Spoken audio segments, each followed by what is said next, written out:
Okay, I'll get started by welcoming all of you guys. Welcome to Watang Yu. Welcome to our course. Nice to see all of you guys this morning. Sawadee Kap. Welcome to anyone who's joining us online as well.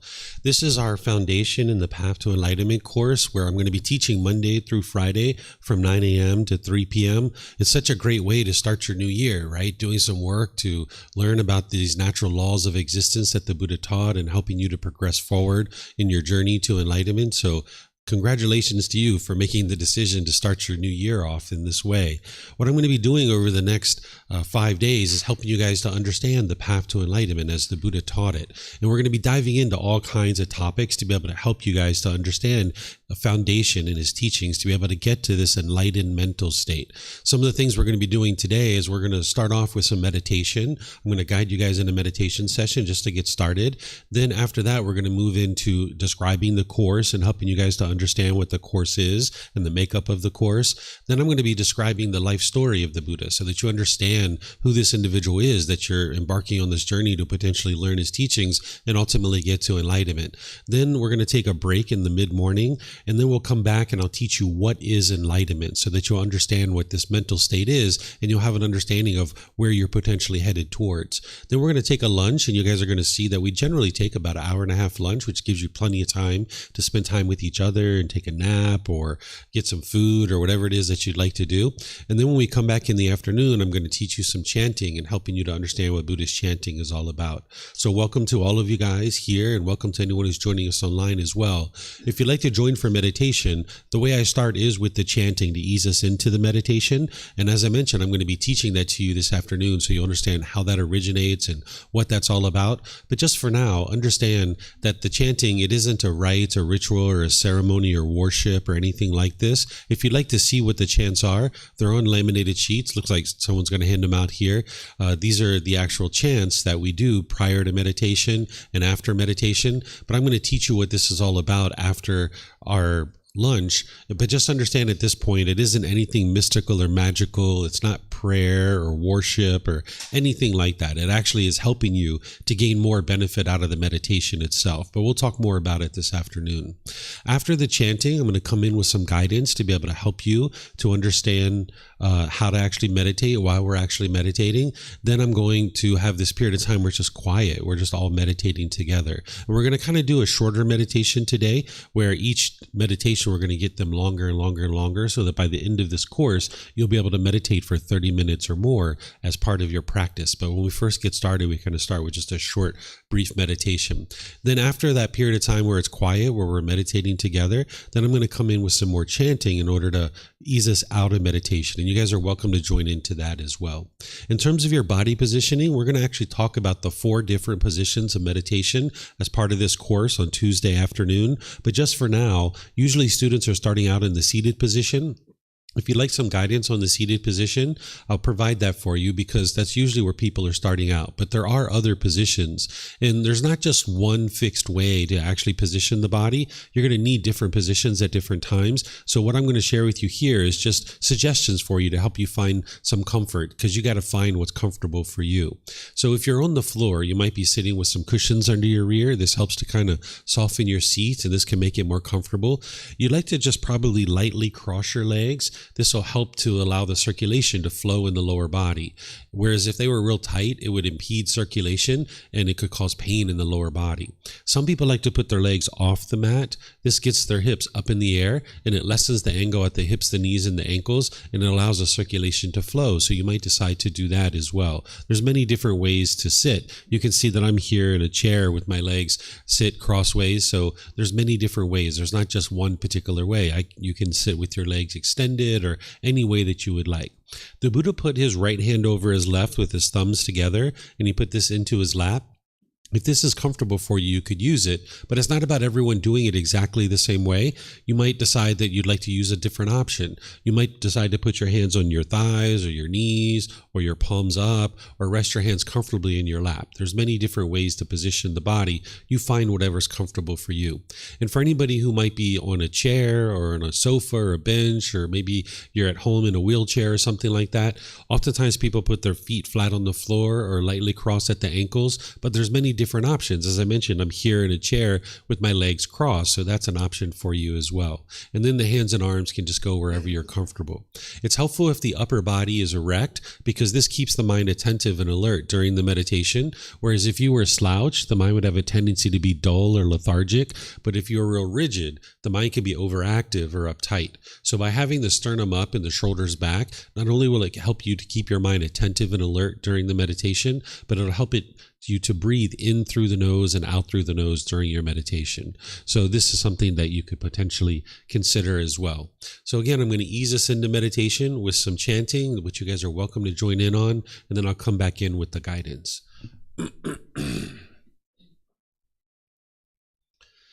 Arahang Samma Sambuddho Mahakawa Bhutang Mahakavanang Apivateyami Savakato Mahakavata Tammo Dhammang Namasami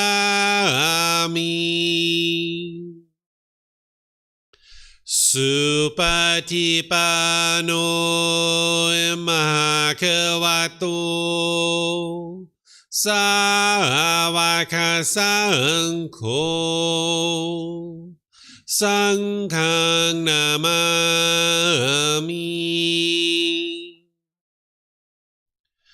Namo Rasa Bhagavato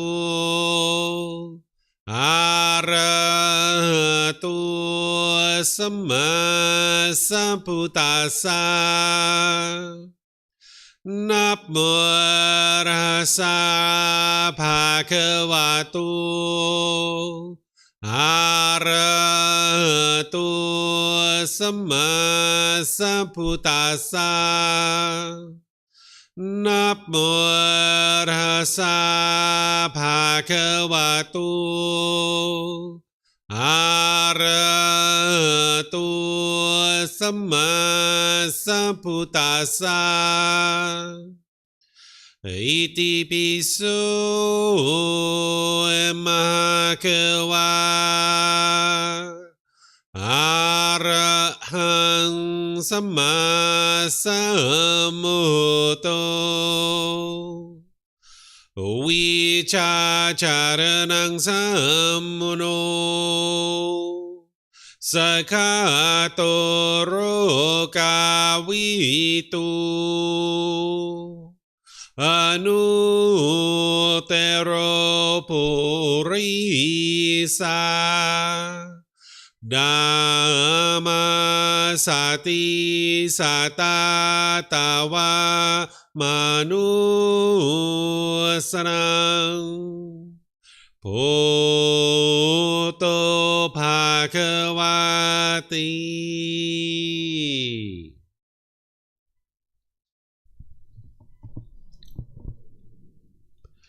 Okay, with the lower body and hands and arms comfortable,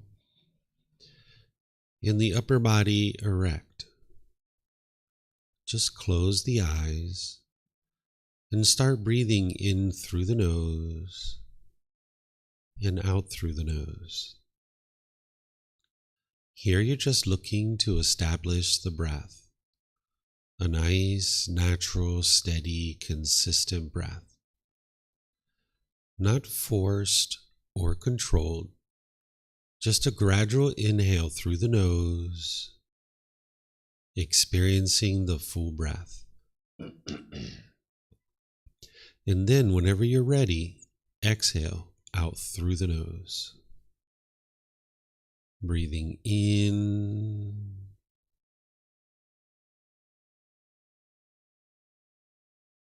and out.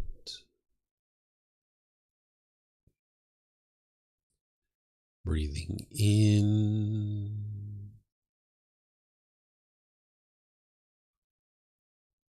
and out.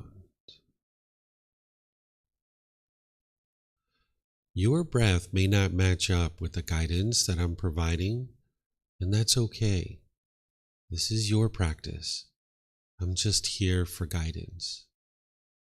You can use this voice as a reminder that whenever you get to the next inhale, breathe in naturally through the nose, developing a nice, natural, steady, consistent breath.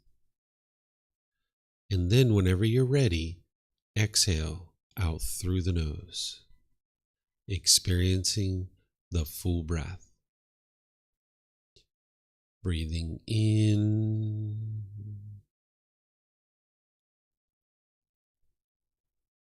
and out.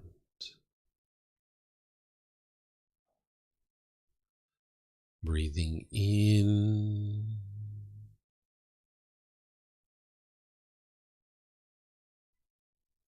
and out. With the breath well established, start fixating the mind on the breath, either the sound of the breath coming into the nose or the sensation of air moving over the skin into the nose. The breath is the present moment. Fixate the mind on the breath, the present moment. Breathing in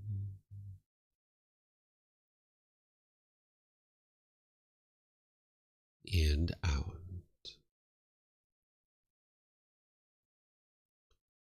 Breathing in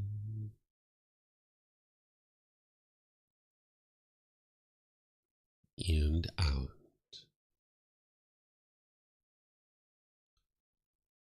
With the mind fixated on the breath, whenever you notice that it moves off the breath, cut that off, let it go, and come back to the breath, the present moment. No need to observe the thought, label it, judge it, analyze it, or even try to figure out where it's coming from. Whenever you notice that the mind is moved off the breath, cut that off, let it go, and come back to the breath, the present moment. Breathing in and out. Breathing in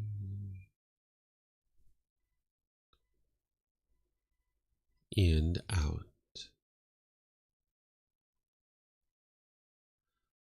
I'm going to be quiet now and let you do this work of focusing on the breath, cutting off and letting go anytime the mind moves off the breath.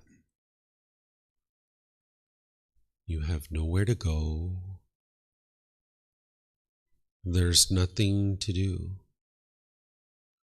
No one needs you right now.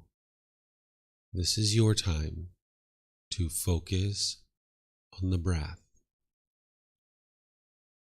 Breathing in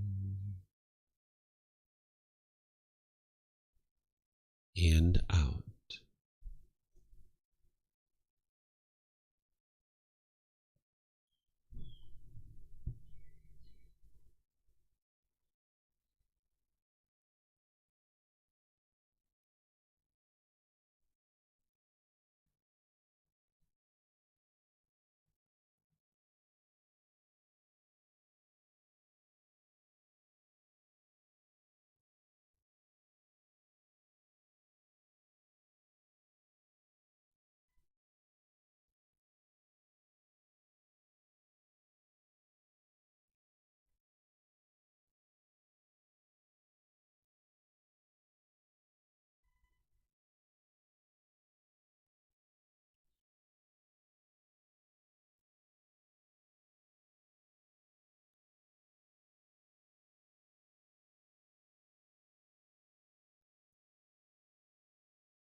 Arahang Samma Sambuddho Bhagava Hotang Bhagavantang Abhivateyami Savakato Bhagavata Tammo Dhammang Namasami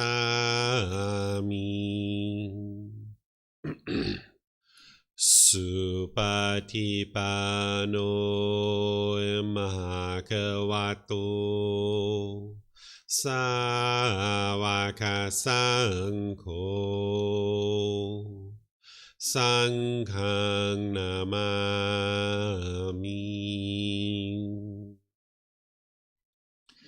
Namo Rasa Bhagavato Arahato Samma Sambuddhassa Namo Rasa Bhagavato Arahato Samma Sambuddhassa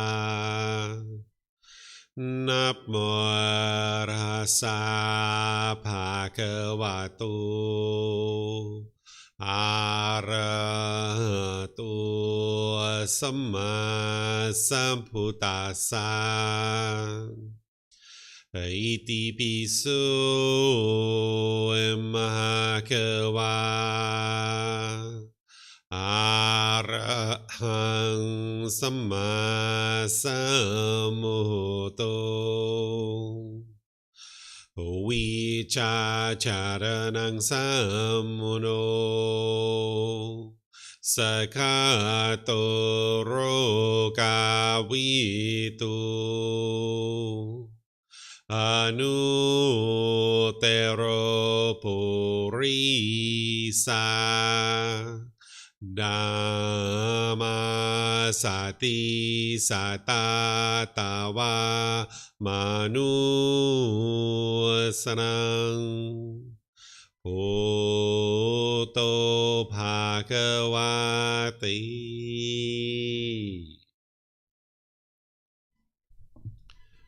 Okay, if you guys would like to slowly make your way out of meditation. So I'm going to share just a couple things with you guys, because some of you guys, this might be your first time here at the temple. I'll just share a few things to help you guys feel even more comfortable here. Is that in the back of the room, the very last two doors, we have bathrooms. You're welcome to get up and use those at any time. We will take a mid-morning break. We'll take a lunch break, and then we finish up our class in the afternoon. But if you'd like to use the restrooms at any time, feel free to help yourself. There's even restrooms outside. If you go out to the parking lot, you'll see signs that take you around to the main temple bathroom, so you can use any of these bathrooms anytime you like. We have snacks and refreshments over here that are provided by our students. You're welcome to help yourself to any of that stuff at any point. There's different things that you'll find over there, so just feel free to dig in at any point and help yourself if you'd like a snack or something like that. So in terms of a individual who's interested in getting to enlightenment and approaching the teachings of the Buddha, whenever you're approaching the teachings of the Buddha, it's important to understand that you shouldn't believe any of his teachings. There's nothing in the teachings of the Buddha that are based in belief. All his teachings, in order to be able to understand them and get to enlightenment, you would need to learn them, examine them, and investigate them. You would need to reflect on them, to independently verify whether they're true or they're false. And then you would need to practice his teachings, integrating them into your day-to-day life. And this is what's going to help you to accomplish accumulation of wisdom to be able to make your way to this enlightened mental state. The teachings of the Buddha aren't about believing a bunch of things and then hoping something good happens when you die. It's about learning now, reflecting now, and practicing now so that you can see the results now in this life. So there's nothing that you should ever believe that I'm sharing, whether I'm sharing it in a class or a book or a video or a podcast or any of these kinds of things. Never believe anything that I have to say, because with belief, you don't know what's true or false. You're just believing it because somebody convinced you to believe it, or you convinced yourself to believe it. There is no belief in the teachings of the Buddha. It's not about believing a bunch of things and hoping something good happens when you die. This enlightened mental state that you can work towards to actually attain, you're going to learn in this morning about what that is. But for right now, just understand it's where you get to the point where your mind no longer experiences any discontent feelings. You won't experience any anger, sadness, frustration, irritation, annoyance, guilt, shame, fear, stress, anxiety, loneliness, boredom, shyness, resentment, jealousy. All these discontent feelings and others are completely eliminated from the enlightened mind. And you can't believe your way to that. You need to actually train the mind. So when we talk about awakening to enlightenment, what we're talking about is cultivation of wisdom. Because the mind struggling and having difficulties in day-to-day life, this is all coming on because of the lack of wisdom, because the mind lacks wisdom of the natural world around you. There's certain natural laws that are affecting you, whether you're aware of these natural laws or not. And when you're not aware of these natural laws, you will struggle and you will have difficulties because you're essentially living in a world that you don't understand. That stress and anxiety that you're experiencing, that's the mind living in a world that it doesn't understand. So it's struggling and having difficulties. So the way that you remedy any kind of struggles or difficulties is by cultivation of wisdom.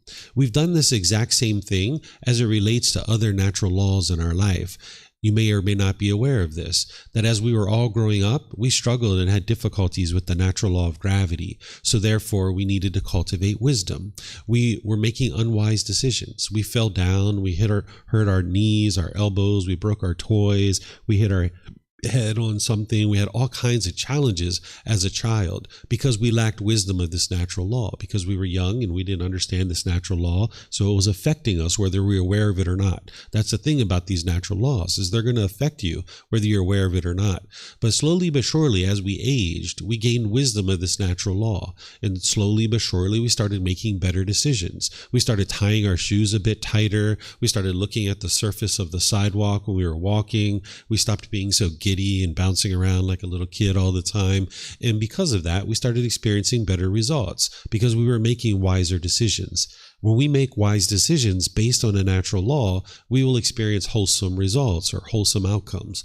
But when we lack wisdom, we will tend to make unwise decisions. And those unwise decisions are going to produce unwholesome results in our life or unwholesome outcomes. So seeing all those unwholesome results that we were having as a little child, we started to learn and grow and gain wisdom of this natural law of gravity. And having done so, we've made wiser decisions now. We're at the point now where we can climb ladders, we can ride bicycles, we can get on motorbikes, we can get on airplanes and travel all over the world because we fully understand this natural law of gravity. We might say that we have awakened to this natural law of gravity because we've cultivated wisdom about it. So this is what the mind needs to do in order to get to this enlightened mental state that the Buddha taught, is it needs to cultivate wisdom. It needs to awaken to these natural laws. So the Buddha didn't teach you the way the world should be, and that if everybody follows rules and commandments, that the world will become a more peaceful place. He didn't teach you a bunch of beliefs to believe in, and that this is going to lead to some beneficial results in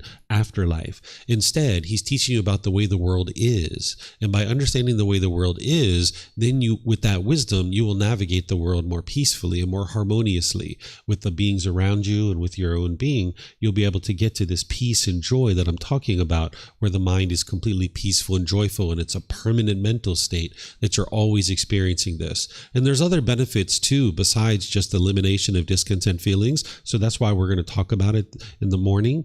But for now, I just was interested to help you guys start off from the very first place where I start all brand new students, is making sure that you don't believe anything whatsoever. Never believe anything that I'm teaching you or anybody else is teaching you. You need to get to wisdom. And by having wisdom, then you'll be able to make wise decisions that produces wholesome results in your life. So I'm going to share with you guys an introduction to the course and helping you guys understand what I'm going to be teaching you over the time that we're going to be spending together. And then we're going to go in and talk about the life story of the Buddha so that you understand who this individual is, because he figured out this path all by himself. He figured out how to get to this enlightened mental state. And it's helpful to understand a bit of his life story as you're embarking on this journey to understand his teachings. But first, let's just talk about the course itself. We're going to be starting each morning at 9 a.m. and we're going to generally be finishing up around 3 p.m. Sometimes a little bit earlier, sometimes a little bit later. It just all depends. But this is generally the time that we're going to be meeting. And you'll see that we take about an hour and a half lunch break each day. So if you guys are here during this time, I'll be teaching during that time. But it's up to you. You're welcome to come and go as you please. You know, you're your own individual making your own decisions. Feel free to come and go in and out of the class as you need to and as you would like. You don't even need to tell me that you're coming and going. It's your life and your decisions. So feel free to do as you please. You'll see that I don't take attendance or anything like that, right? There's no certificate at the end. There's no degree or anything like that, right? So do as you please. So here, this is contact information for me.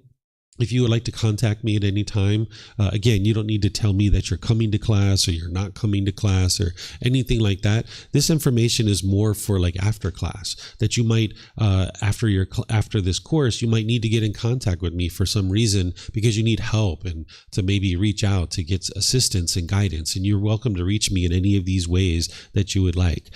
There's other messaging apps and things like that I use as well, but these are the main ones. I'm on Facebook, I'm on Instagram, on all these different things, but these are ways that you can contact me that are typically universal that a lot of people use. Okay, so in terms of our plan, today I'm doing this welcome to you. I'm introducing you to the course, so that's what we're starting off with. But the course schedule and plan, the way that we're going to start each day is at 9 a.m. we're going to start with chanting and meditation. That's going to start our morning each morning. And you'll get an opportunity to get used to meditating each morning and seeing what that's like and integrating it into your life so that then after the course, you'll be able to more readily do that. And you'll kind of get used to doing that over this week. And now you can continue with that after the course if you choose to do that. Around 9:30, I'm going to start with a discussion on the teachings of the Buddha. I think of these as discussions. Some people refer to them as Dhamma talks because the word Dhamma means teachings. That's a Pali word that means teachings.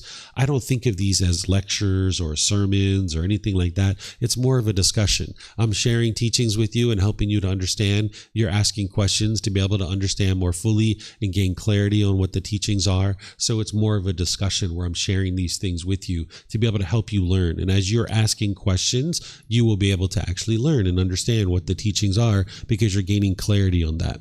And then we usually take a mid-morning break, somewhere around 10:30 to 11. I'm going to be taking a break, give you guys a chance to stretch your legs, use the restroom, get some snacks, talk with each other. That's one of the nice things about joining a course like this is you get to meet some really interesting people, some people that are into wholesome things. So you guys can at breaks be talking and you can go to lunch together if you like, do things after class. It's really up to you guys. But that's one of the benefits of coming together in a classroom like this. So we're going to be taking some nice long 15-20 minute breaks at different times to give you guys a chance to be able to interact with each other and rest the body and rest the mind.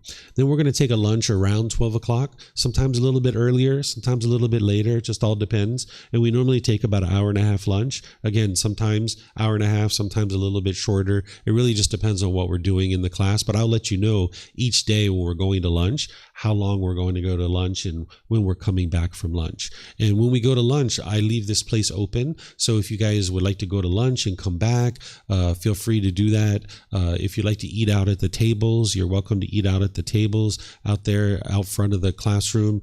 Sometimes even students come here and take a nap after lunch. You might even see me doing that from time to time. So feel free to use this space as you like. You can come back and do some yoga or some naps or whatever it is that you would like to do. You can even come in early and do those kinds of things too, because I'm usually here by about 8:30. Sometimes I'm here as early as 8:15, but somewhere between there, I'm usually showing up between 8:15 and 8:30, and you guys can come in and use this space however you like, because this space doesn't belong to me. It doesn't belong to anybody else. It's the community's. It's for everybody to use. So feel free to come in and use it as you like. Then after lunch, usually around 1:30, I'm going to be doing some more teaching.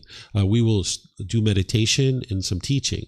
So oftentimes the talk in the afternoon is about meditation itself. This afternoon, it's about chanting, which is included with meditation. Tomorrow, it's about meditation. Wednesday is about meditation. So each day in the afternoon, we typically leave that for the meditation itself, learning about that, and then actually practicing it as well. So you're actually going to get the opportunity to practice meditation twice per day as part of this course, in the morning and then in the afternoon. And then if you do another one in the evening, that would be wonderful for you. And you kind of get into the flow of doing regular meditation throughout this week. And then you'll be able to more likely keep that consistent after the course and be able to see the real benefits and improvements that you're experiencing as part of that. Then we usually finish around 3 p.m. each day. Again, sometimes a little bit earlier, sometimes a little bit later. Just all depends what's going on in our day. But we generally finish around 3 o'clock each day. And then we do that for 4 days up to Thursday. On Friday, on the 5th day, I invite students to come to this field trip. If you guys would like to come, you're more than welcome, because after we've been studying for 4 days and you learn the teachings of the Buddha, we then go outside to some temples outside the city. We go to a forest temple called Wat Umong, and we go to a temple up on top of the mountain called Wat Doi Satep. And what I do is I walk you around and I teach you the symbolism, the artwork, and the architecture, and you can see how the teachings of the Buddha are embedded into these buildings and into these structures and into these places of the temple, so that then when you visit a temple, it's more interesting to you. Instead of just like, oh, wow, that's pretty, let me take a picture of that. It's like, oh, you understand the meaning of why that is there and what that's all about, so that the temple kind of comes to life for you. This is one of the pastimes that Thai people have when they go on vacation or holiday within Thailand. Say they're from Chiang Mai, maybe they go to Phuket for holiday. It's very common for them to go visit and explore other temples that they've never been to before, and they can see the artwork and the architecture and the symbolism. The teachings of the Buddha are embedded into this. So it's kind of like the walls of the temple start speaking to you. It's kind of like a living library or a scavenger hunt. So if you understand the teachings, which you'll understand some of the foundational teachings the first 4 days of class, then when you go visit a temple with someone that can point things out to you and explain it to you, then when you visit temples in the future, whether here in Thailand or anywhere else in the world, the temple will kind of speak to you. It'll have more meaning for you. It's kind of like a living library. So if you'd like to come to that, I'll give you guys more details on that when we get closer to it. Probably on Thursday, I'll probably explain more to you about that. But if you're planning to be here throughout the 5 days, you'll be able to be included in this tour, to be able to go out and enjoy the time together at this actual tour. Okay, this course is all based on this particular book. It's called Developing a Life Practice, The Path That Leads to Enlightenment. If you have this book, great. But if you don't have it, you might decide to get one. You can download it for free from our website by going to buddhadailywisdom.com. From there, you can download it for free. You can take it and go print it yourself if you'd like. You can get printed versions here by just reimbursing us for the printing cost. Or if you have access to Amazon in your home country, you can get it on Amazon as well. Because I'm going to be teaching from this book. I'm going to be sharing with you these chapters 3, 4, 5, 7, 8, 9, 10, 11, and 19.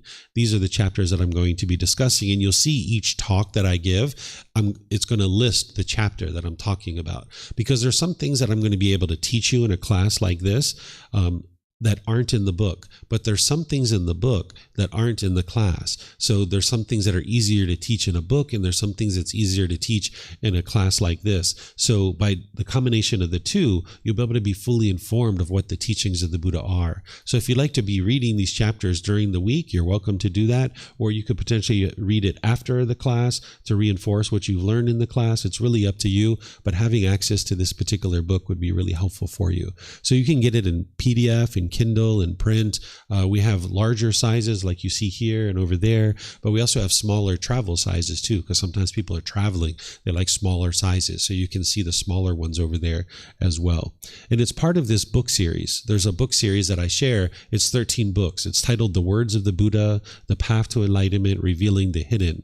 And this is the first book, the foundational book, that provides you a foundation or a framework. And then all the other books kind of fill in that framework to be able to help you. So this is like a overview, and it really goes into a lot of depth as well. And what students tell me is that they read this book multiple times, that I've had some students read it upwards of 12 times, and they're still reading it. They once in a while they'll say, hey, David, I read your book again and I learned 3 more things, right? So it's kind of like a movie that each time you watch it, you see details that you didn't necessarily see before, right? So you could do that with this book where you read it multiple times over your journey. And you would like to read it for understanding. You're not just reading it for completion, like a novel or a storybook. You'd like to take your time with it, maybe 10, 15, 20 minutes of reading per day, just gradually reading and gradually bringing the teachings into the mind. Like sitting down and reading for 3 hours, it's like, whoa, this is like way too much information for the mind to absorb. You kind of like to take smaller bites, chew on that, and digest it a little bit. And this is what's going to help you to be able to learn in the best way. In terms of what you're going to be learning in this course, this is the first talk that I'm going to give you guys, which is the life story of Gotama Buddha, because it's important to understand who this individual is and what his life is all about, so that you understand where his teachings came from and a bit about his life as you're embarking on this journey. Then after our break, I'm going to teach you about enlightenment. What is enlightenment? This mental state of enlightenment, if you're navigating your way to it, you would like to know what it is, so that way you can more readily navigate your way to it, and you'll know that you've actually attained it once you get there. If you didn't know what enlightenment was, you wouldn't be able to navigate your way to this mental state. So that's why right up front, I'm going to teach you the ins and outs of what enlightenment is, so you'll be able to more readily navigate your way to it. There's the Four Noble Truths and the Eightfold Path, which I'm going to teach you tomorrow morning. These are the core central teachings of the Buddha. There's some others as well, but this is a core teaching that you would need to know inside and out, backwards and forwards, left, right, up, down. This is the path to enlightenment, the Eightfold Path. So I'm going to be taking our time and spending our entire morning tomorrow helping you to understand this. I'm going to be using the original words of the Buddha so that you can see what he actually taught. And then I'm going to teach you how to learn it and examine and investigate those words. I'm then going to teach you how to reflect on it to independently verify it. And then I'll teach you how to practice it by integrating it into your life, because that's where the real results are happening. That's where the real transformation of your mind is occurring, is by practicing the actual teachings. But you need to do a certain amount of intellectual learning and a certain amount of reflection to be able to then practice. But it's the practice that is where the real transformation is occurring to the condition of your mind in your life as well. Then on Wednesday morning, I'm going to be teaching you transforming the 3 poisons of craving, anger, and ignorance. This is where you're going to deepen and broaden your understanding of what is plaguing the unenlightened mind. This Four Noble Truths is going to teach you in 4 simple statements what is the problem in the mind, the cause of that problem, the elimination of it, and the path forward. And that gives you like a window into the mind, but it's the 3 poisons is going to help to broaden your understanding and deepen your understanding. And then at the same time, give you the solutions of how to fix this. So it's not just talking about the problems. The teachings of the Buddha are here to provide you the solutions, the tools and the techniques of how to fix these problems that he actually encountered and he discovered. Then I'm going to share with you the 5 precepts. I know that some people just learned this yesterday because it was part of the group learning program. So I'm going to be teaching that as part of this particular course as well, because that plugs into the Eightfold Path, and you need to be able to know that in order to be able to practice the Eightfold Path. Then on Thursday, I'm going to be teaching you what is Gama and how does it affect me. Everything and anything that the Buddha taught is related to the natural law of Gama in one way or another. So we could really say everything that the Buddha taught is related to this. But what we're going to be doing on Thursday morning is going in and directly talking about this natural law itself. So I'm going to be teaching you about the natural law of Gama all the way through the course, but I won't necessarily reference it in that way. But on Thursday morning, I'm going to go in and I'm going to show you this natural law in more detail so that you can then understand what you're actually trying to accomplish on this path to enlightenment, which is the extinguishing of all these unwholesome events and these unwholesome results that you're experiencing in your day-to-day life. So I'll teach you that on Thursday morning. Then I'm going to teach you what is merit, which is a unique type of Gama. I'll teach you what that is because you're going to need to practice that and cultivate that.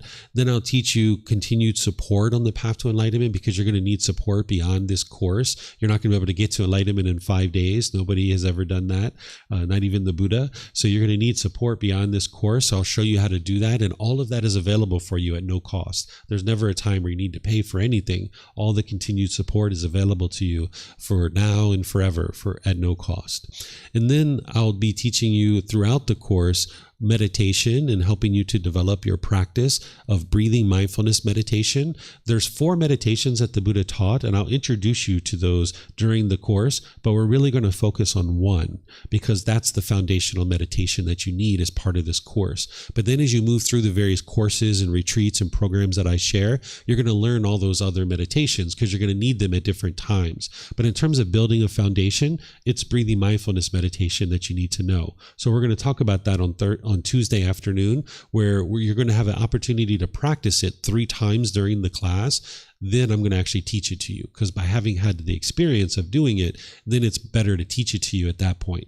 And then we're going to continue to be doing it throughout the course. So breathing mindfulness meditation is what you're starting out with in the positions of seated, lying, standing, and walking. And I'll explain to you guys what these are. And I'm even going to be teaching you walking meditation, because this is something that you can use as a foundational technique to help you on your journey to enlightenment as well. And then you'll be able to learn Buddhist chanting and what that's all about, the history of it, why it's being done, and how it can benefit you.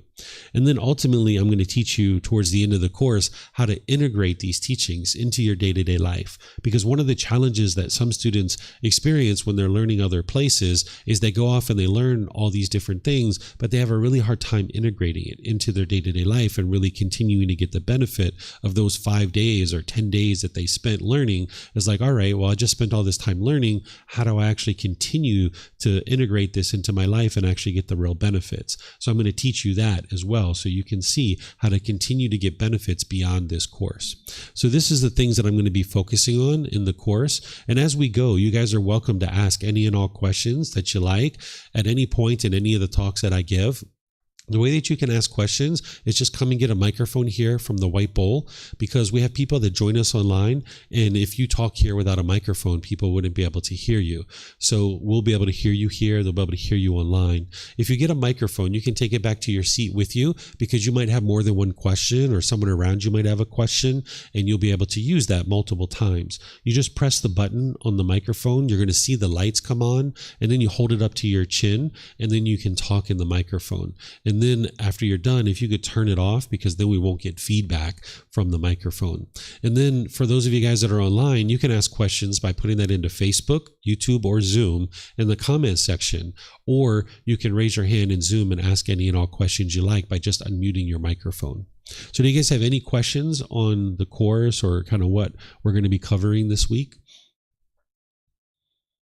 Usually people don't have questions at this point.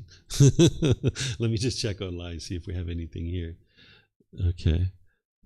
Welcome to all of you guys joining us. Okay, let's see. All right, I don't see any questions there. Okay, so let's move into our very first talk. And here you can see it's from chapter 19, right? I'm kind of helping you to see where I'm teaching in part of the book so you can track along. This particular chapter is titled The Difficult Human Existence, Sickness, Aging, and Death. And the reason why is because this is part of the motivation that the Buddha had in order to be able to go on this journey to enlightenment. You guys are going to understand the story here in a moment. In this particular chapter, I teach you about sickness, aging, and death, and why this is occurring and how to deal with it in a way that your mind doesn't need to be upset or angry or frustrated. But also I kind of introduce a little bit of the life story of the Buddha here in chapter 19. I spend the entire book helping you to understand the teachings that it takes to be able to get to enlightenment. And then the life story of the Buddha is towards the end of the book in chapter 19. But in a course like this, I'm going to teach you the life story of the Buddha right up front. And the way that I've organized this talk is I'm going to help you understand his birth, his early life, his journey to enlightenment, his teaching career, and then the things that motivated him towards going on this journey, which was sickness, aging, and death, and something else as well, which you guys will hear as part of this. As I mentioned, you guys are welcome to ask any and all questions as we go. So the story of the Buddha, he was born in where we refer to as Nepal. That's where he was born, but that didn't exist during his lifetime. He was born in 563 BCE. That's when his birth was recorded, in the 563 BCE. And when he was born into a royal family. His mother was a queen and his dad was a king. And as was tradition during that time frame, that when a woman was pregnant and she was about to deliver, they would take her back to her homeland in order to be able to deliver the baby. So while the queen was living with the king, she was from another place. So they organized a caravan to take her back to her homeland so that she could actually deliver and give birth. Because then you'd have your parents and your siblings and people like this to be able to help you during the childbirth. And when the child first is born, you're going to need that help and that support. So they organized this caravan to take her back to her homeland. And as she was making her way back to her homeland in this caravan, she goes into labor pains, and they stop the caravan. She gets out and she goes over to this tree and grabs onto this branch of the tree. And she's trying to deliver this baby while standing up. And the baby was having a hard time coming out of the birthing canal. So the baby ends up breaking through the side of the stomach and comes out from the side of the stomach. And because of this, she ends up dying 7 days later. This was not uncommon during that lifetime for a child or even the mother to die during childbirth. So his mother dies 7 days after his birth. And they also had traditions and customs, certain culture that was going on during that time, because it was so common for this to occur. I think it was something like 30 or 35% of births ended in death of the woman or the child, or the child. So they had certain traditions in place. And what they would do is, if you had siblings, your siblings would adopt your child. So if you died part of the childbirth, but the child lived, then your siblings would adopt your children and raise them as their own. So his mother had an older sister who adopted Siddhartha Gotama as her own child. And so essentially his aunt became his stepmother. And this is what occurred during his life. It's said in the original source teachings that at his birth, he immediately walked 7 steps. Lotus flowers were blossoming under his feet, and he spoke and he said, "This will be my last birth." But I don't think this is actually true. One of the things that happens through traditions like this is, over time, when there's someone who's done something so amazing like the Buddha, people sometimes embellish the story in order to make him sound even better than he already was. We don't need to embellish the story of a Buddha. A Buddha already has done amazing things, but I think that they actually embellish the story here, because if this was actually true, the next part of the story wouldn't actually have been needed. So you guys will see that. So whether this was true or it wasn't true, it doesn't really actually matter, but you will see it in the original source text. So I suspect that it wasn't true, but who knows? I wasn't there at that time. So if it happened, fine. If it didn't happen, that's fine too, because we have his teachings and we know what it takes to be able to get to enlightenment. So this next part of the story is that with Siddhartha Gotama having been born, one of the customs at the time was that the king would summon advisors to come and explain to him what his son was going to become. These are like fortune tellers, kind of helping the king understand what's going to happen with your son. And if your son is walking and lotus flowers are blossoming under their feet and they're speaking, you don't need fortune tellers to know that this is a special individual and what they're going to do. So I don't think that that part of the story is true. But nonetheless, this part about summoning advisors, this is also in the original source teachings, where these advisors came to tell the king what his son was going to become. There was 108 advisors. 107 of them came in and told the king that your son is going to be a great ruler, a great monarch. He's going to rule over your kingdom. He's going to expand your kingdom far and wide. And his father's like, yeah, that's my boy. All right. Yeah, let's do that. Right. But then there's this last advisor who comes in and he apologizes to the king and he says, "I'm so sorry to share this news with you. Those other advisors are 100% correct. Your son's going to be a great leader, but not a leader in the way that you think. He's not going to be a monarch and a ruler. He's not going to rule over your kingdom and expand your kingdom. He's going to be a spiritual leader." And his father didn't like this. So his father decides to sequester him into the palace and not allow him to go outside into the kingdom, because he wasn't interested in his son being aware of what was going on in the kingdom and getting involved in worldly affairs. He was trying to woo him into the ways of being a monarch. He lavished him with amazing food and entertainment and fabrics and beautiful women bathing him and taking care of him. You know, everything you can imagine that a rich royal king father could could do for their son, he did these kinds of things because his thought was, if I could get my son hooked into this lifestyle of this lavish lifestyle of a king, he'll never leave to go be a spiritual leader because he won't be interested in giving that up. So he did this throughout the course of his life. And Siddhartha Gautama grew up this way, where he just stayed in the palace and was lavished with all these things. So at the age of 29, Siddhartha Gautama realizes that he's about to become the king, because during this lifetime, you would actually become the king when you got to the age of 30. Your dad would retire, and then they would be there alongside of you to teach you and help you become a better and better king. So at the age of 29, he realizes, like, wow, I'm about to become the king and rule over these people, and I've never even been outside the palace and seen what the life is like in the kingdom. So against his father's wishes and against his father's knowledge, he went outside the kingdom, or outside the palace, to be able to see the kingdom. And he took with him his royal attendant, kind of like his chief of staff, his main advisor. And he goes outside the palace at the age of 29, and he has what's called the 4 observations. He observes a sickly person, an aging person, a dead corpse, and he observes a roaming ascetic, someone who's given up worldly life in order to seek enlightenment and figure out the spiritual journey. So when he has these 4 observations, they have a real impact on him, because when he sees this sickly person and the person who's sick, there's all this disgruntledness and anger and frustration around this person. And he has to turn to his royal attendant and ask what's going on over there. And he's like, oh, this person's sick and they're not going to be able to acquire their basic needs and necessities for life. And now they're all disgruntled and angry because of that.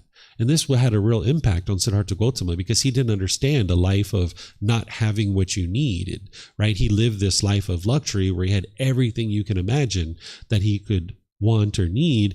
And now to see this person that's sick and is not able to acquire the resources that they need in life, this really impacted him, to see this misery and this despair that these people couldn't get what they needed because they were sick and they couldn't work and acquire their basic resources.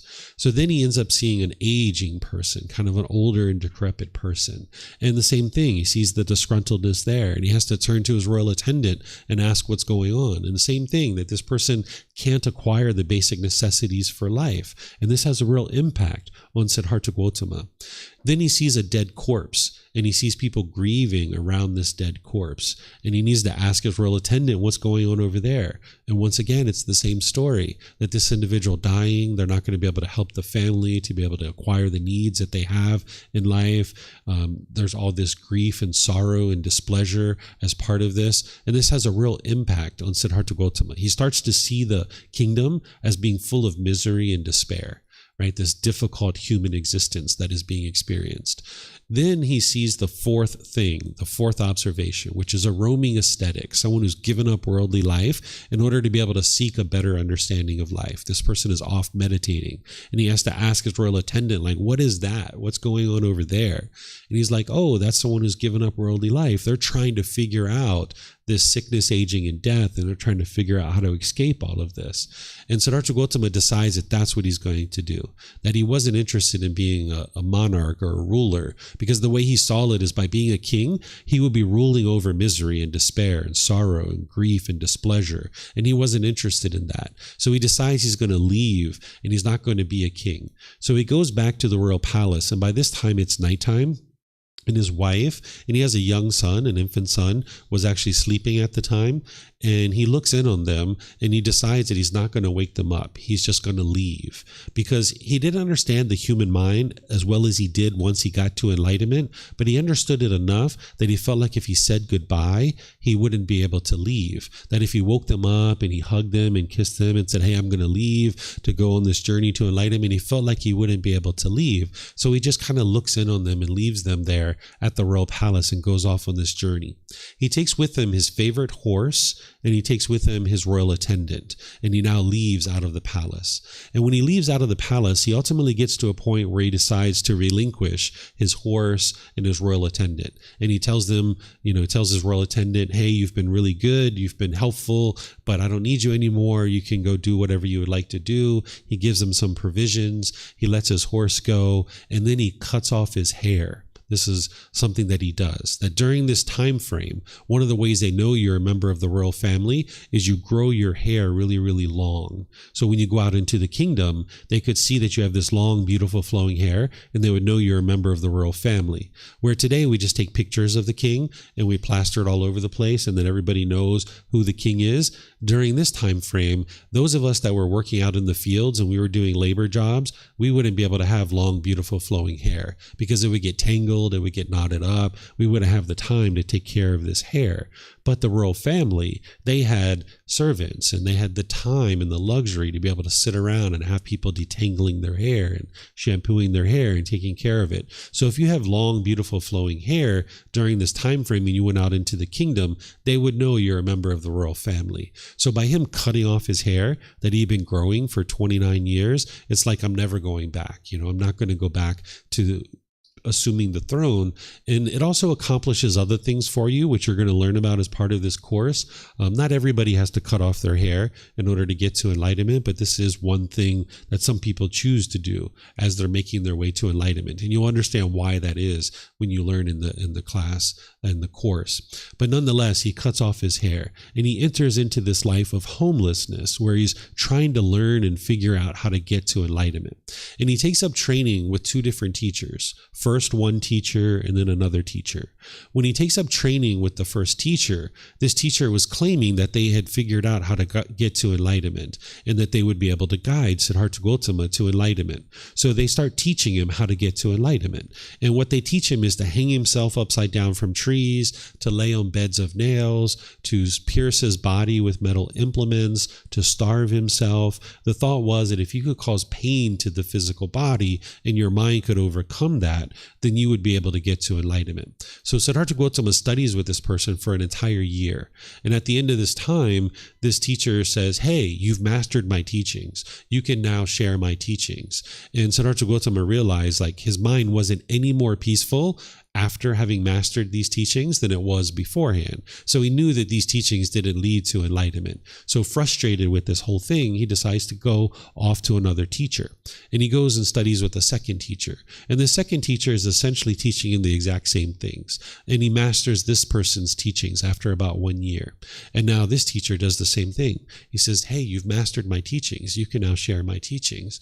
And Siddhartha Gotama realizes his mind hasn't improved, that he's just as discontent now as he was when he was back in the palace. So frustrated with all of this, he goes off on his own. He leaves from these teachers and he goes off into the forest and he starts to try to train his mind on his own.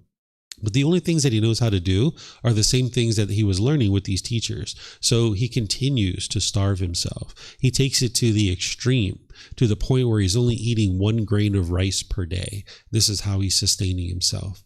And as he was doing this, his body was changing and he got to the point where he's essentially skin and bones and he was just about to die. He was sitting on the edge of the forest, he was meditating, and there was this young daughter and this mother who comes along and they see that he's essentially about to die because he's just skin and bones. His bones are protruding.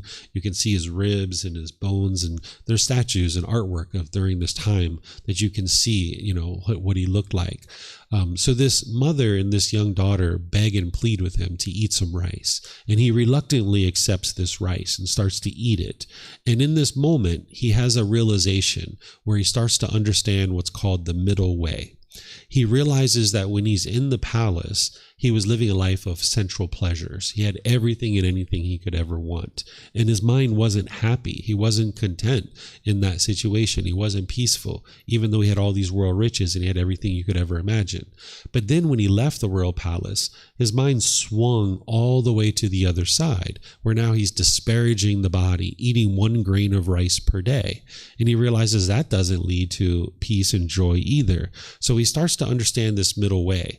In terms of eating, he understood that he needed to eat in moderation, where he's not gorging on food and giving the body all these things to eat, but also eating 1 grain of rice per day isn't going to work either. So his practice at this point really starts to accelerate.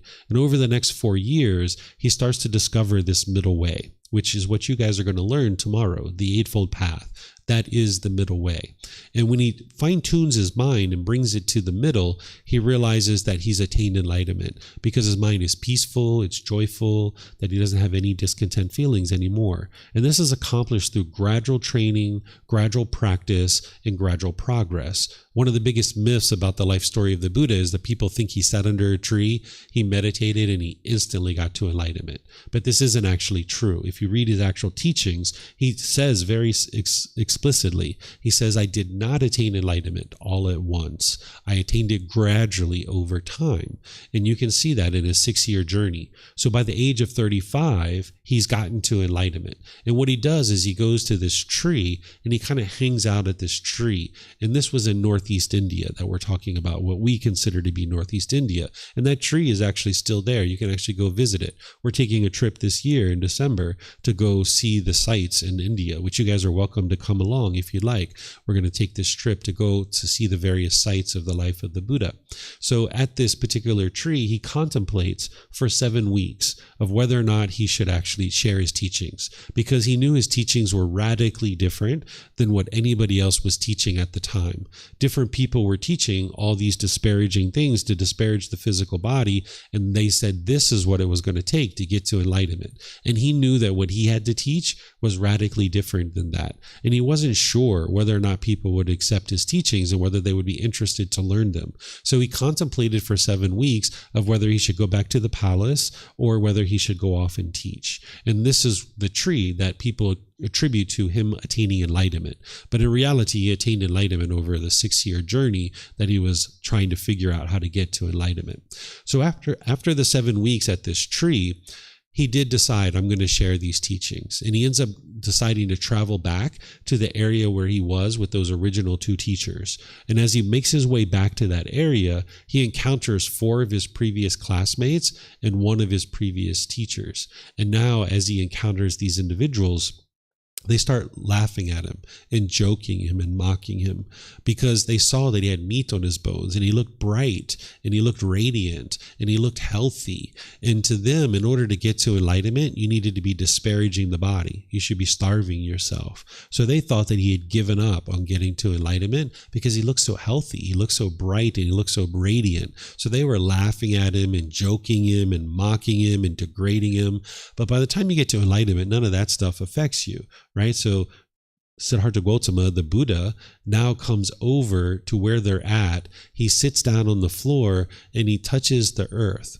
And when he touches the earth, he performs this one and only miracle that he ever performs, which is all these animals come to where he's at. So there's birds and lizards and snakes and, rabbits and turtles and all these different animals coming to where he's at.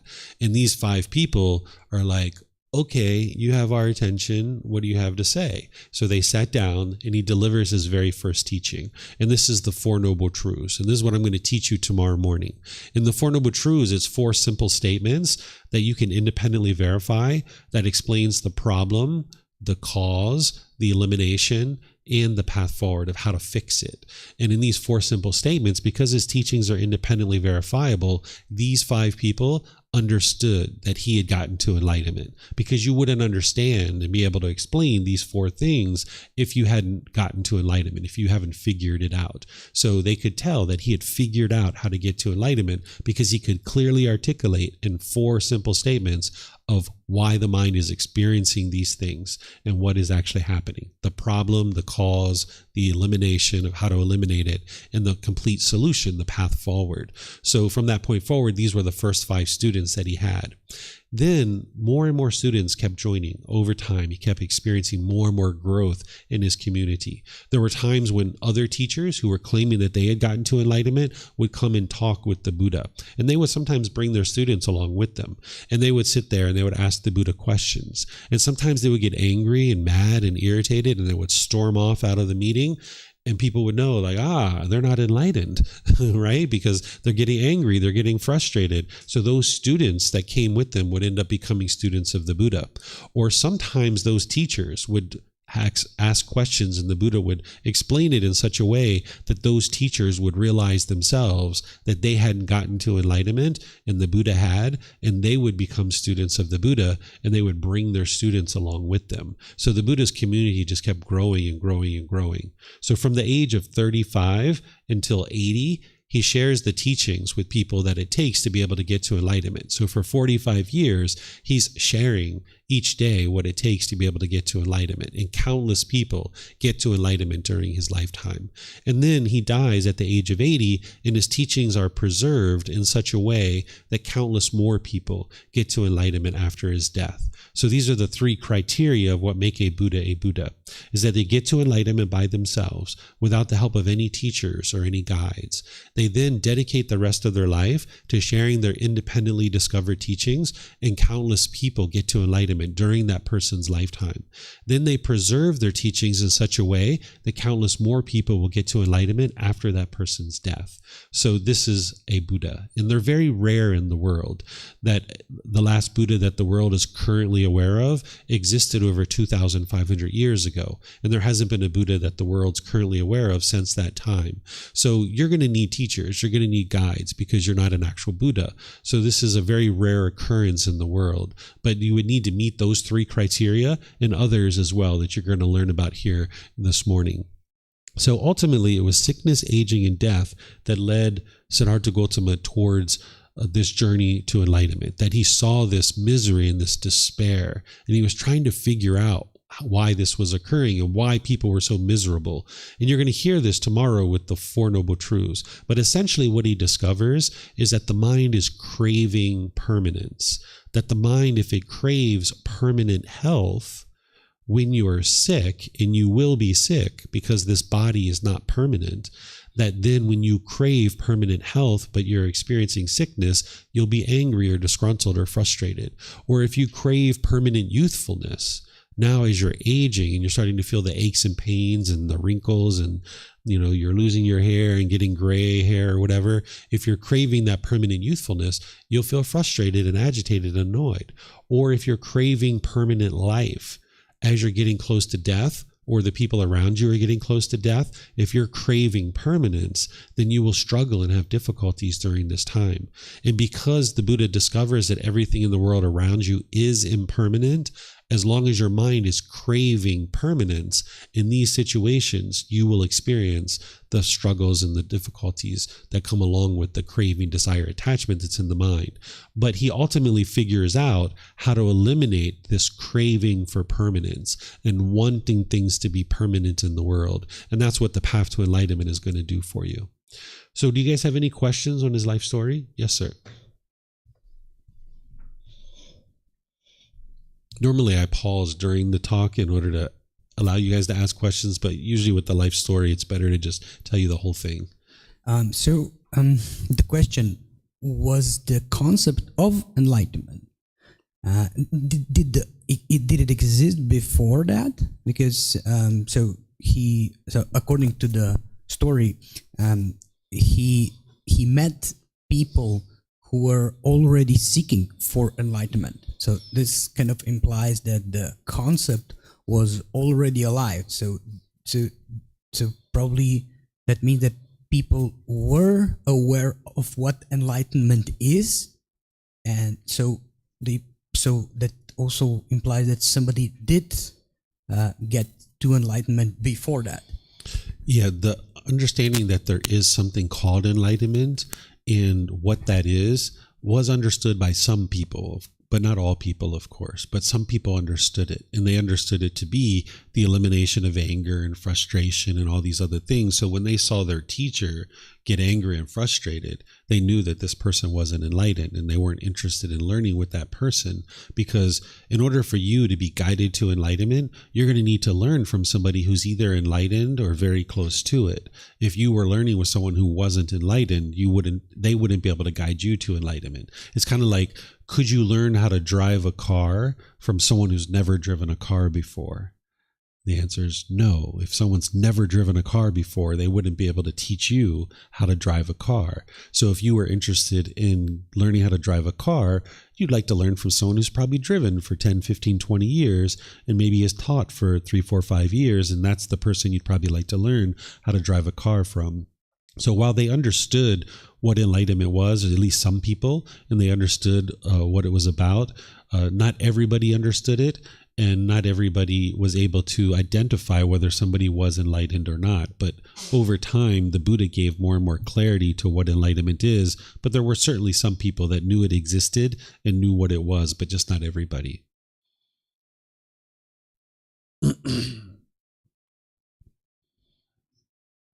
Right on.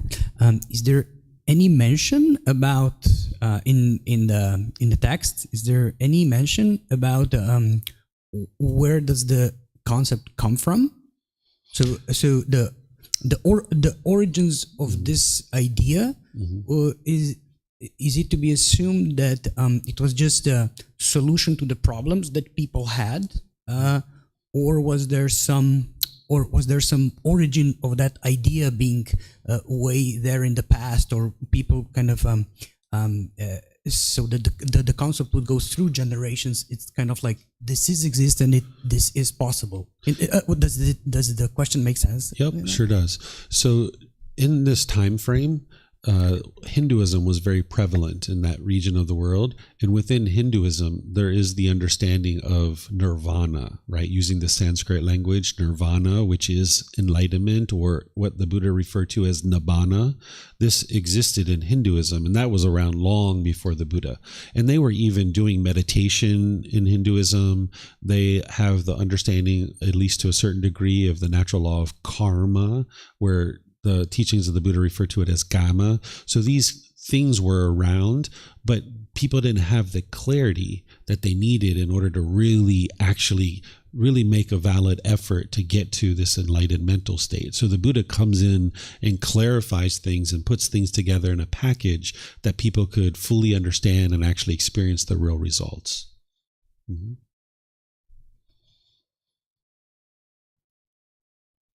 So you mentioned that there was a previous Buddha, and I'm assuming that he figured out the true path to enlightenment. How did it divulge from his teachings in the past so much to the people that were teaching Buddha before he figured it out? So I didn't mention that there was a Buddha in the past. I mentioned that there was Hinduism that had these understandings to a certain degree. This is the only conflict that I've actually seen in the Pali Canon, is that there's certain places in the original source text where it says that there were Buddhas in the past prior to Gotama Buddha. But then when you also read the Pali Canon, you will see where the Buddha is documented as having said that I am the discoverer, the declarer, the originator of the path to enlightenment, undeclared before me. These are his words. So this is the only conflict that I've seen in the Pali Canon. And we can understand that over 2,500 years of history that there's going to be a conflict, right? Because impermanence is going to affect this text. So I don't think that there actually was a Buddha before Gotama Buddha. I think that he was the first and only Buddha. And the reason why is because once you understand the path to enlightenment and how detailed it is and how much intellectual understanding you need, because there's a certain amount of intellectual understanding, but then there's the practice, of course, where the real transformation is occurring. But just to be able to get to the practice, you need to have an intellectual understanding. And up to 2,500 years ago, we were still kind of figuring out how to communicate to each other. We didn't have deep intellectual language until I think it was about 20,000 years ago or 50,000 years ago. So the way that these Buddhas are talked about in the Pali Canon is that they had occurred before Gotama Buddha. And I don't think human beings, at least in this civilization that we look at as our history, we didn't have language that was detailed enough to be able to describe this path to enlightenment. So I think he was the first and only Buddha, but you'll hear other people that will say there were Buddhas before him. While it's an interesting topic to talk about, we'll actually never really know the truth 100% because we don't have tangible evidence to be able to tell that there were Buddhas before him. And actually, it doesn't even really matter, even though it's an interesting topic to talk about, because if there were Buddhas before him, Okay, great. If there weren't Buddhas before him, okay, great. At the end of the day, your mind is discontent. You're interested in getting to enlightenment potentially, and we have his teachings, and let's study those, and that's what's going to lead us to enlightenment. Other questions, Zazil?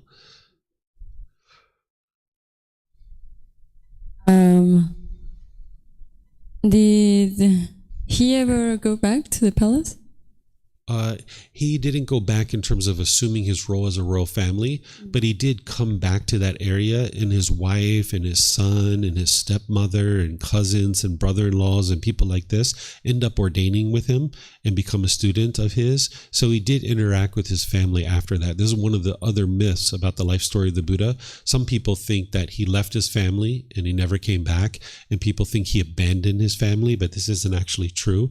He ended up coming back, and his wife, his son, his stepmother, all these people end up getting to enlightenment during his lifetime. So that was the very best thing he could have ever done, was left, go figure out how to get to enlightenment, and then come back and share it with other people so that they could get to enlightenment. But he never comes back as part of the royal family where he assumes that kind of role.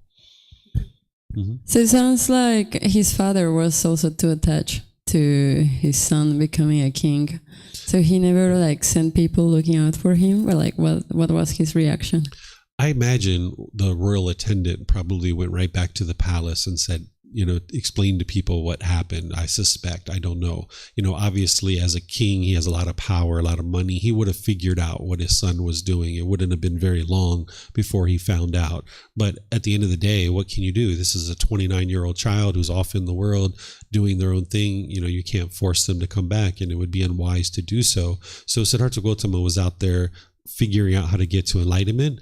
But yes, his father was very attached to the royal family, because there's a time during the life of the Buddha where so many people were leaving the royal family to ordain with him and to get to enlightenment, that his father comes to him and he pleads and he begs with the Buddha to stop ordaining people from the royal family, that he was worried that the royal family was going to fall apart, right? Because this father is craving permanence and thinking that this royal family is permanent. So the Buddha institutes a guideline at that time that is still in place today in places like Thailand, that if you would like to ordain, you need to have the support of your family. So if you went to ordain, your family would need to be the first people to cut your hair to become ordained. And that's the sign of them supporting you to become ordained. Because someone leaving the household, it's going to put more effort and burden on the members that are sticking around in the household, whether that's a husband or a wife or your parents or your children or whoever it is that you're leaving the household.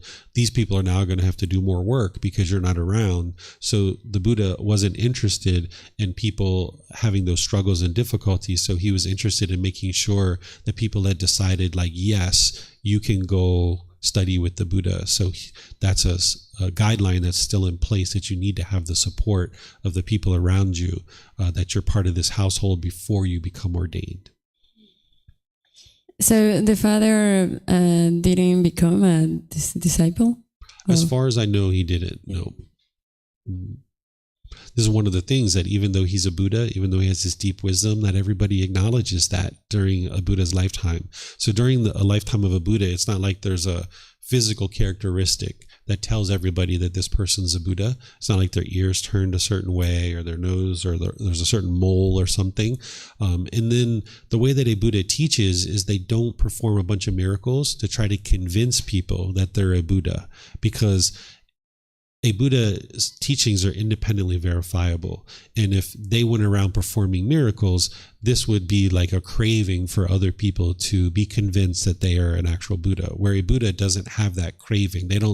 Their success as a Buddha isn't that everybody believes that they are a Buddha. That's not how they're going to be successful. So they don't actually perform miracles to try to convince people that they're a Buddha. Instead, they just share their teachings and help people to independently verify them so that the people can see the truth for themselves. And people not knowing that someone is a Buddha is actually more beneficial, because one of the things that would happen is if everybody knew that this person was a Buddha, then they would be on their best behavior around that person. One of the powers of a Buddha is that they can observe the quality of someone's mind, and then they can offer them teachings to be able to help them journey on the path to enlightenment. Whereas if people were on their best behavior around this individual, they wouldn't be able to see the natural state of their mind and then be able to offer them teachings to be able to help them on their journey. So a Buddha won't perform countless miracles in order to convince people who they are so that then they will come and study with them.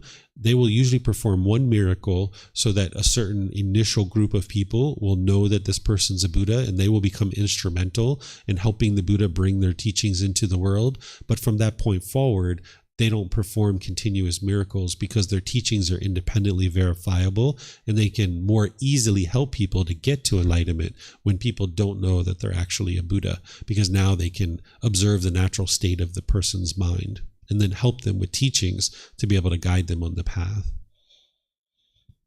Thank you. You're welcome. Okay, so it's basically about 10:30. I'm going to end here by just sharing this with you, that this is something that I usually share, and then we'll kind of take our break, is that no one ever said that life would be easy, but it's also not supposed to be tough. Right? Learning Gotama Buddha's teachings is not easy, but learning and practicing the teachings of the Buddha will ensure that life is not tough. If you're experiencing difficulties or struggles in your life, that's normal for an unenlightened being, because the mind lacks wisdom. Life is not easy, but it's also not supposed to be tough. Right? By you learning and practicing the teachings of the Buddha, what you're going to see is your mind awakens to this wisdom, and life becomes so effortless. It becomes so easy and straightforward. Right now, you might have certain struggles and difficulties that you're encountering, and that's understandable, but there's help here for you, and that's the teachings of the Buddha. And it's not easy to learn his teachings, but it's also not difficult either. You just need to gradually learn, slowly but surely. When you hear the teachings that I share with you over this week, and you realize that they're just foundational teachings and there's so much more to learn beyond that, it's kind of like standing at the bottom of a mountain and looking up to see the top of the mountain, and you're like, oh my goodness, this mountain is so tall.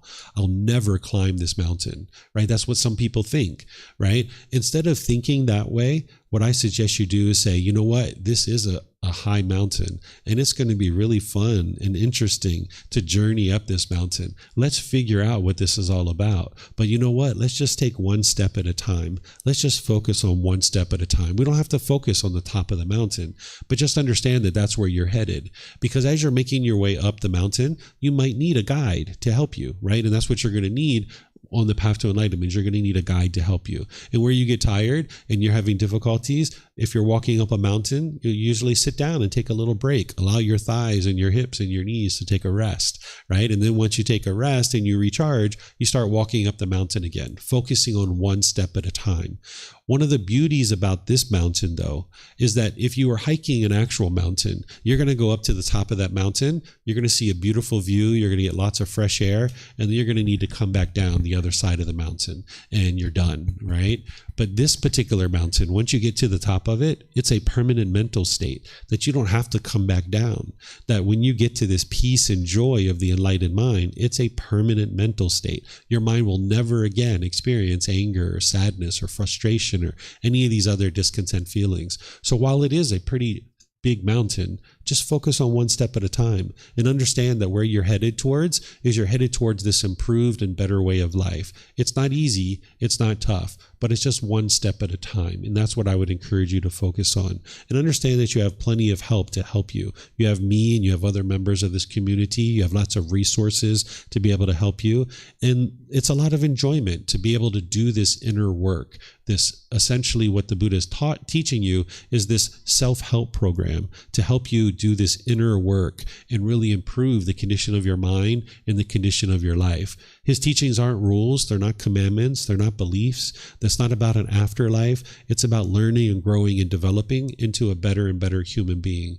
And this is going to be the best thing that you've ever done for yourself. If you get to enlightenment, you will thoroughly enjoy that mental state for the rest of this life. And we're going to talk more about this mental state of enlightenment after our break. So I'm going to take a break here. It's 10:30. Let's take a break up to 10:50. Let's give you a big 20-minute break, give you guys a chance to spend time and hang out and get snacks or anything else you'd like to do. Thank you for your questions. Thank you for your interest. Thank you for all your determination and dedication that you're going to put in this week to be able to learn and grow and develop. And enjoy your break, and I'll see you guys at 10:50. Okay? Thank you so much.